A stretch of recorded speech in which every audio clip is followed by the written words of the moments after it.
जय हिंद दोस्तों, मैं हूं आपका साथी परवेज़ अहमद। आप देख रहे हैं द पॉलीग्राफ की ख़ास पेशकश रूबरू। आज हमारे साथ वो महान हस्ती मौजूद है जिन्हें पूरा देश बहुत ही प्यार से पुकारता है और जो सक्सेना बंधु के नाम से जानता है। सुरेंद्र सक्सेना जी हमारे साथ मौजूद हैं, बहुत बड़ी हस्ती हैं। और साईं बाबा जिनसे पूरी दुनिया बहुत प्रेम करती है, प्यार करती है, उनके भजन गाते हैं आप। उनके भजन के नाम से ही आप पूरे विश्व में प्रसिद्ध हो चुके हैं। आपका बाराबंकी में बहुत बहुत स्वागत है। शुक्रिया साहब। सर, सब कहते हैं कि सब्र कर बंदे, मुसीबत के दिन गुजर जाएंगे। वाह। सब्र कर बंदे, मुसीबत के दिन गुजर जाएंगे। जो तुझे आज देखकर हंसते हैं वो कल तुझे देखते रह जाएंगे। ये शब्द हैं जो साईं बाबा के हैं। बिल्कुल। आपने अपने जीवन में कैसे उसको आत्मसात किया और इसकी शुरुआत कैसे? शिरडी के साईं बाबा, संक्षिप्त में आपको बता रहा हूँ जी। अभी तक ये पहेली है कि उनके माँ बाप के बारे में कुछ पता नहीं है। अब जितने लोग हैं उतनी बातें हैं, लेकिन अभी तक उनके माँ बाप के बारे में नहीं पता। जो श्री साईं चरित्र है, जो बाबा ने स्वयं जिसकी रचना की, दाभोलकर को, हेमांड पंत को माध्यम बनाकर, उसमें जो जिक्र आता है और उसको जो श्री साईं चरित्र है, अगर रामायण जैसे रामायण है राम की, कुरान है हमारे अल्लाह की, बाइबल है जीसस की, और भागवत है भगवान कृष्ण की, उसी प्रकार साईं बाबा का ये जीवन चरित्र है। उस पुस्तक के माध्यम से उनको जो जान पाए हैं, 16 साल की अवस्था में एक वो नीम के पेड़ के नीचे शिरडी गांव में बैठे हुए पाए गए थे।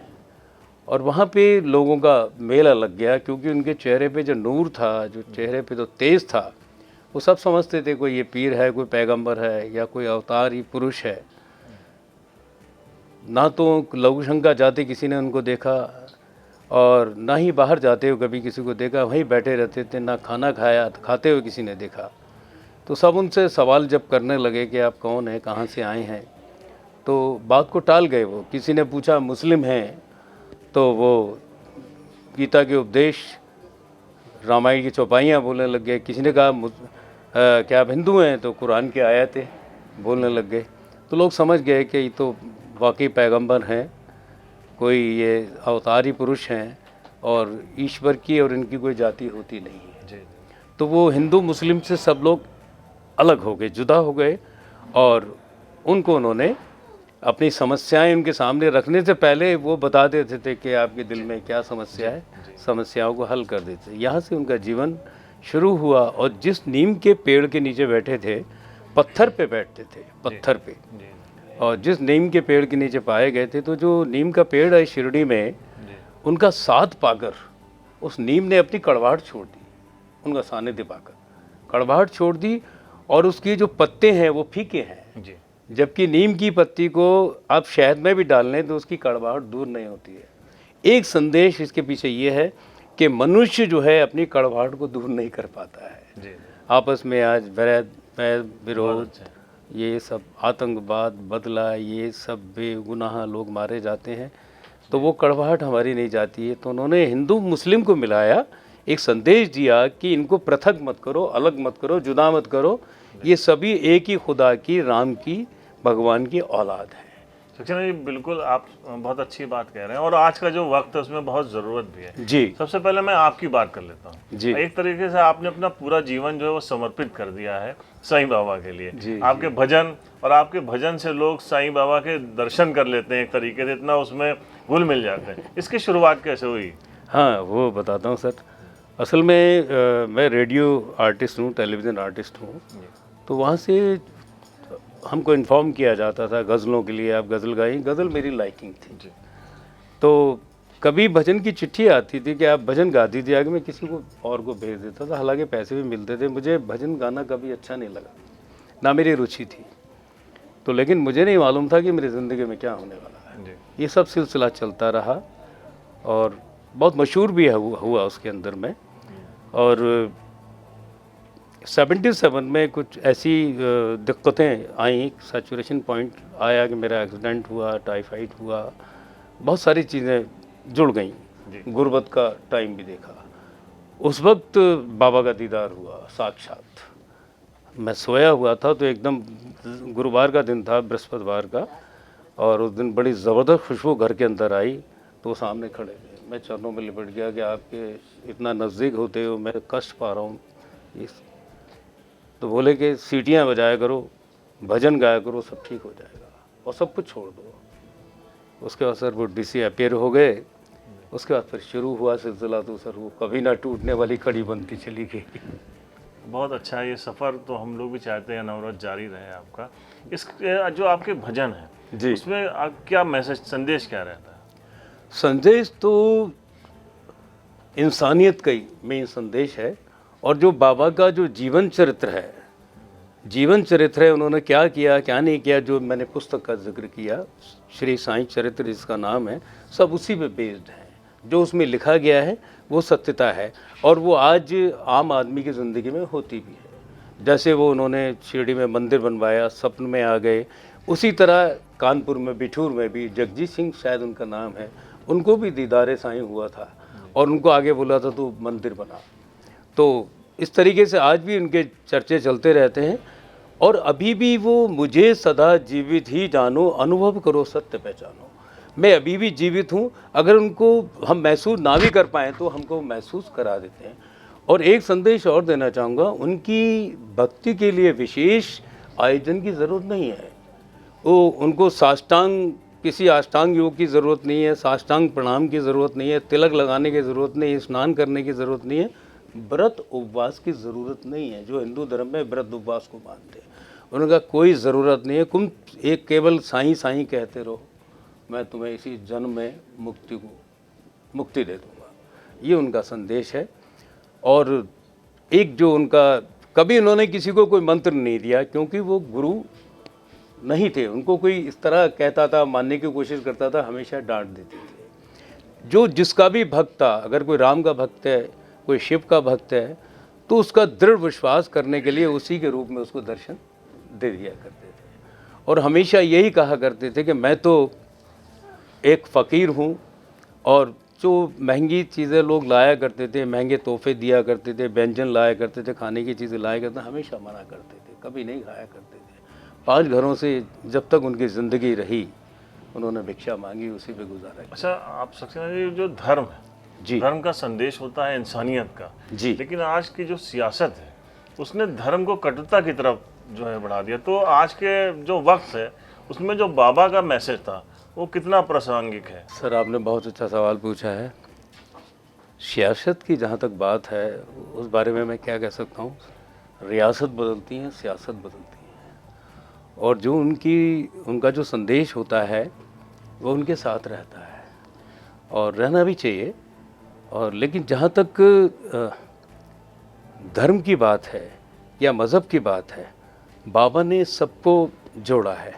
और आज मैं तो हमेशा यही कहता हूँ कि जो काम किसी दर से नहीं बनता वो साईं के दर से बन जाता है। जो उसके दर पे आ जाता है वो दर पे आ जाता है। वो उसके अंदर हिंदू मुस्लिम सिख ईसाई आपस में भाई भाई, ये एकता उसके अंदर आ जाती है। उसके अंदर फेथ भी हो जाता है, पेशेंस भी होता है, यानी श्रद्धा सबरी भी उसके अंदर पाया जाता है।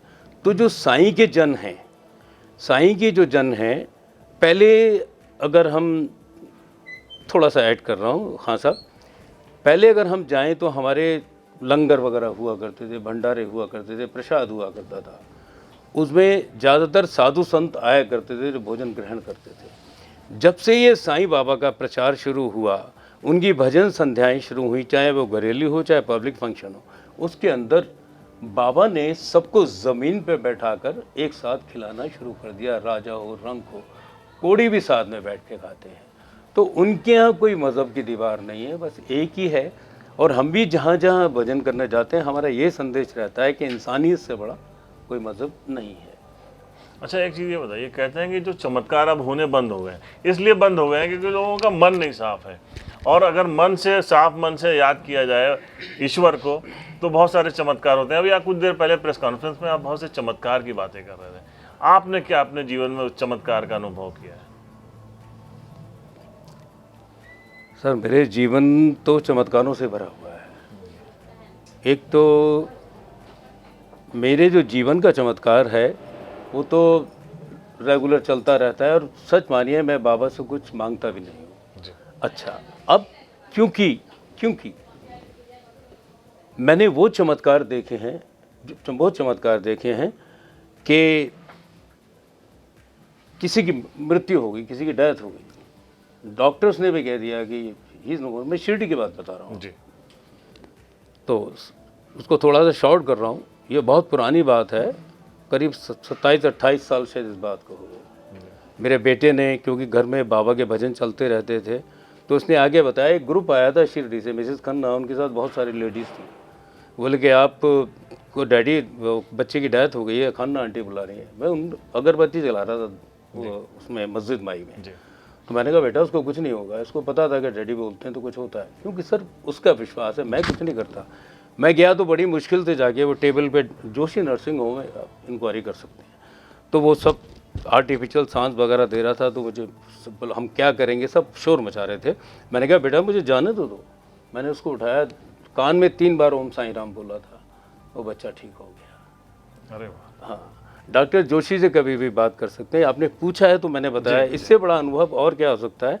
एक अनुभव और बताता हूँ आपको, डेथ का ही बता रहा हूँ। बाकी किसी को औलाद चाहिए, सास बहू का झगड़ा है, जिठानी का झगड़ा है, आदमी से झगड़ा है, इस तरह तो बहुत सारे केसेस में कौन आते रहते हैं। मैं कुछ नहीं करता, मैं इनको उपाय बताता हूँ सिर्फ, वो साईं सच्चे से बताता हूँ, या धुनी का पूजन उनका कर देता हूँ। करने वाला वही है और वही करेगा, इंसान कुछ नहीं कर सकता। अगर माध्यम किसी को बना दिया है और अगर माध्यम को घमंड हो जाए तो सारा खेल खत्म हो जाता है। जी। तो दूसरा किस्सा मैं आपको दिल्ली का बताता हूँ कि बहुत सारे चमत्कार ज़िंदगी में जुड़े हैं, लेकिन शॉर्ट कर रहा हूँ। वहाँ पे ये था कि दुर्गा माता का मंदिर है, यहाँ मंदिर नहीं बनेगा, साईं बाबा की मूर्ति नहीं लगेगी। खैर वो कुछ ऐसे इंट्यूशन हुए, मैंने कहा यहाँ मंदिर बनेगा। खैर वहाँ पे मंदिर बना, बाबा की मूर्ति भी आ गई, काफ़ी भक्त लोग जुड़े। और उसके बाद में क्या हुआ कि वहाँ फंक्शन हो रहा था, तो शाम को हमारा कहीं प्रोग्राम था और यहाँ हमने भजन संध्या की। जैसे लंच यहाँ चल रहा था, ऐसे लंच चल रहा था, तो मुझे जाना था। तो एक बच्चा आया कि अंकल आपको हवा नहीं लग रही है, मैं आपकी तरफ पंखे को मोड़ देता हूँ। पेडिस्टल फैन था, उसने वो मोड़ा और वो डीसी करंट था, क्योंकि डायरेक्ट उससे आता है जनरेटर से, वो चिपट गया उसके अंदर और पंखे के साथ ही गिर गया। उसकी माँ, उसकी वाइफ, बाबा रक्षा करना, बाबा रक्षा करना, बाबा मेरी रक्षा करना। उन्होंने पकड़ा, वो भी सर, वो भी दोनों के दोनों से चिपट गए। अच्छा, अब क्या हुआ कि मेरा एक राम प्रकाश जी हैं जो नहीं आ पाए हैं, मैंने कहा तार तोड़, उसने तार को तोड़ा, डिस्कनेक्ट हुआ वो करंट। और मैंने ऊदी मांगी किसी से, उस वक्त मेरे पास ऊदी नहीं थी, उसका जाग खोलने में बड़ी मुश्किल हुई। गंगाराम हॉस्पिटल साथ में, वहाँ के डॉक्टर भी थे। तो मैंने उसके अंदर जो बाबा की ऊदी है, जो शिरडी की दूनी जलती है, वो उसके अंदर डाली, तो वो जवान लड़का था, वो ठीक हो गया। तो ये इससे बड़े चमत्कार ज़िंदगी में नहीं हो सकते। अब मैं तो इतना जी। एक चीज़ और बताइए, आजकल के जो समय है तो लोगों के पास धन दौलत शोहरत सब कुछ है, लेकिन लोग बहुत पीस, शांति की तलाश में बहुत परेशान रहते हैं। इसके लिए क्या संदेश है बाबा? इसके लिए यही संदेश है बाबा का कि उनकी शरण में आ जाओ, उनके बताए हुए रास्ते पर चलो। और ये मैं समझता हूँ, कोई भी मज़हब, चाहे गीता बाँचिए, चाहे पढ़िए कुरान, हर मज़हब का सार ही तेरा मेरा प्यार। अरे वाह। तो यही सिखाता है मज़हब। मज़हब कभी जुदा नहीं सिखाता। और यही संदेश है कि जिसको भी आप मानते हो, मैं भी यही बात कहता हूँ, बाबा भी ये कहते थे कि जो तुम्हारा इष्ट है उसको दृढ़ता से पकड़ लो। मैं भी यही कहता हूँ कि अभी मैं एक मिसाल के तौर पे, मुझे पानी चाहिए, मुझे पानी चाहिए, मुझे पानी चाहिए, ये उससे कहेंगे पानी, मैं खां साहब मुझे पानी चाहिए, तो आप उठ जाओगे। तो ये एक सादे सब सदे, सब सादे सब जाए और कछु ना काम आए। तो एक आपका जो दोस्त है, इष्ट है, उसी को पकड़ के रखिए, सबको प्रणाम करिए। तो यही बाबा का संदेश है और यही मोहम्मद साहब का संदेश था, यही राम का, यही कृष्ण का, ये सभी के गुरु नानक देव का, सभी का ये संदेश था कि एकता से मिलजुल के रहो और किसी का हक ना मारो और किसी के साथ चीटिंग मत करो, किसी की निंदा मत करो, बुराई मत करो। और जो भगवान ने आपको दिया है, आपकी योग्यता के आधार पे दिया है, उसी पे उसका प्रसाद मानो, उसका शुक्राना अदा करो। ये जो सक्सेना बंधु के सुरेंद्र बंधु जी हमारे साथ मौजूद हैं, जो आप हमारे दर्शक जो इस वक्त हमारा कार्यक्रम देखेंगे, या देख रहे हैं, तो आपके जो भजन है इतना ज़्यादा प्रसिद्ध है, मैं चाहता हूँ आपके भजन की कोई 2 लाइनें आप एक ज़रूर तोहफे के रूप में हमारे दर्शकों को ज़रूर दें। मैं सर वही भजन आपको सुनाता हूँ जिसने लोगों को ज़िंदगी दी है, जिसका मैं अभी जिक्र कर रहा था। जी। वो एक मेरी बिटिया, क्या नाम है, नीलम खेमका जी, अच्छा अच्छा। उसी भजन के बारे में बता रहा हूँ। जी। आगुनहारे की विनती सुनियो गरीब नवाज, सुनियो मेरे नाथ, सुनियो साईनाथ, सुनियो गरीब नवाज, सुनियो सुनियो दीनानाथ। अब गुनहारे की विनती सुनियो मेरे नाथ। जे हो पूत कपूत तो उसकी रखियो लाज, बाबा सबकी रखना लाज। जाको राखे साइया मार सके ना कोई, जाको राखे साइया मार सके ना कोई। बाला बाका कर सके जो जग बैरी होए, बाबा मेरी रक्षा करना साईं, मेरी रक्षा करना बाबा, मेरी रक्षा करना। बहुत ही सुंदर, बहुत सुंदर। वाकई जो आपकी वाणी है वो सीधे मन में उतर जाती है। शुक्रिया आपने खान साहब। हमारे शो को वक्त दिया, आपका बहुत बहुत आभारी हूँ, बहुत शुक्रिया, धन्यवाद। मैं आपका शुक्रगुजार रहूँगा और हूँ, जो आपने बाबा की चर्चा हमसे की और ये जन जन तक संदेश पहुँचेगा। और मैं यही कहता हूँ सब भक्तों से जो देखने वाले हैं कि मैं ये नहीं कह रहा बाबा की शरण में आ जाओ, जिसको भी आप मानते हो उसको दृढ़ता से पकड़ कर रहो। और ये जो मज़हब की दीवार है, भेदभाव की दीवार है, ऊंच नीच की दीवार है, इसको मिटा के एक हो जाओ। जय साईं।